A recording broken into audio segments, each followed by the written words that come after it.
The chairman of the House Intelligence Committee has described a cloud of scandal over the White House, and today he chose to walk straight into that cloud himself. There are also growing questions about whether the House Intelligence Committee's investigation into Russia is now compromised after its chairman went directly to the president with new surveillance information. Because mad at Comey? It made him look like, as someone who was on the transition team, as someone who was trying to lead a nonpartisan investigation, it made him look like a shill for the White House. Well, it looks like the media is attacking the messenger. House Intelligence Committee Chair Devin Nunes saying the president and his team was, in fact, surveilled. Had nothing to do with Russia.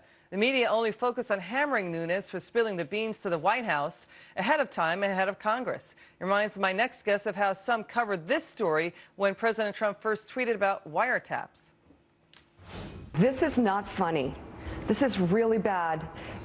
Just for the record, we're all really nervous. So if people out there feel nervous, we do too.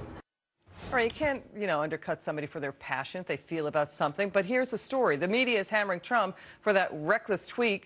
It doesn't seem like there's a lot of coverage about why the president and his team was surveilled when, again, Devin Nunes said it had nothing to do with Russia. Let's bring in Fox News anchor and attorney Greg Jarrett. Greg, great to have you here. All right, here's what is missing about the questions that, we're asking.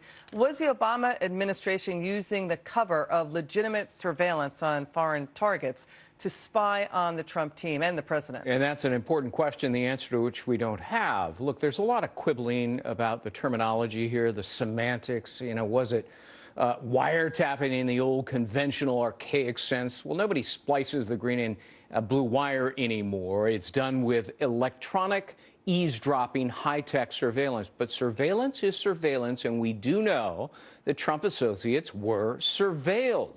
So the sum and substance of the president's tweet is absolutely accurate, and that seems to be lost on many members of the media. Yeah, so we know the New York Times has been reporting about it since last year. Other Washington Post, CNN, and if you want to blame President Trump, go ahead, but blame the New York Times. They're the first ones who reported it. January 20th, they used the headline wiretap. You read the body of the story, and they conflate it with surveillance. Blame them. Greg, the narrative has been rampant collusion between Russia and Trump associates. Okay, we get that. That's disturbing and unacceptable if it's proven. No one disagrees with that, right? But isn't it odd to repeatedly report about this collusion, right, and then constantly say that Obama and his team did not put Trump Tower under surveillance? Does that square? No, it probably doesn't. And whether it was President Trump, who to some extent oversees the intelligence agencies, is the commander-in-chief, we just don't know. But we do know that those intelligence agencies committed a couple of crimes. One, whoever had that information about Michael Flynn disclose it to the media. Number two, they didn't mask his identity nor the content, and they're supposed to. Let me say one other thing, too. So many people, Democrats included, are criticizing Nunes for what he did yesterday, claiming he committed a crime, exposing classified information. No, he didn't.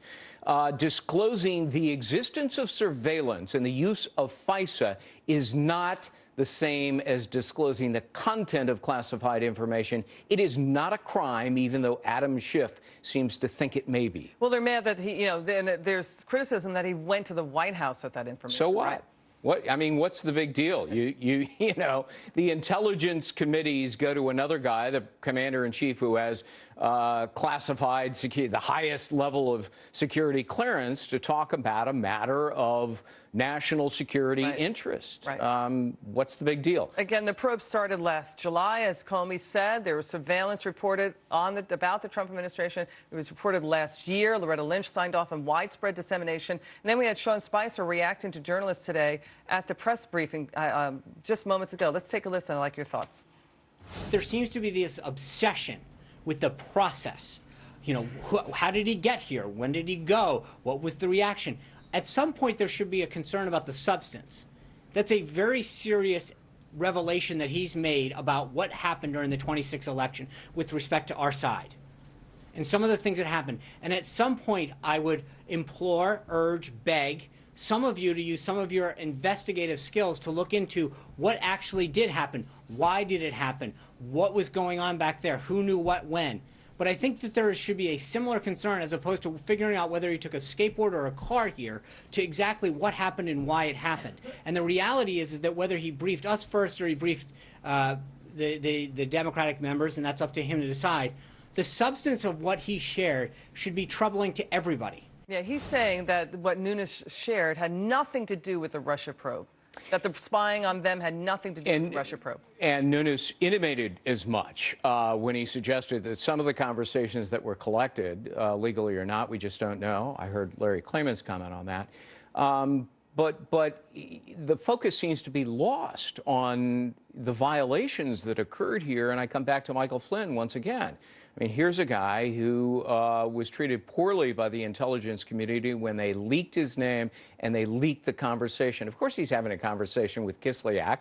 He's the Russian ambassador to the United States. So is Jeff Sessions, perfectly permissible in having a conversation with him about terrorism in the Ukraine. And there's all this hair on fire they're hysteria. talking about Trump over this. associates having connections to Russia. That's what the probe is about. Right. But it seems the question is this a fishing expedition to damage the president? It may be. It may be a subterfuge. It may be a charade that they were really trying to find that information, and they're now pretending that the targets were Russians and the incidental collection were Trump associates. Greg Jarrett, come back soon. We love having you on. Sure. Breaking news.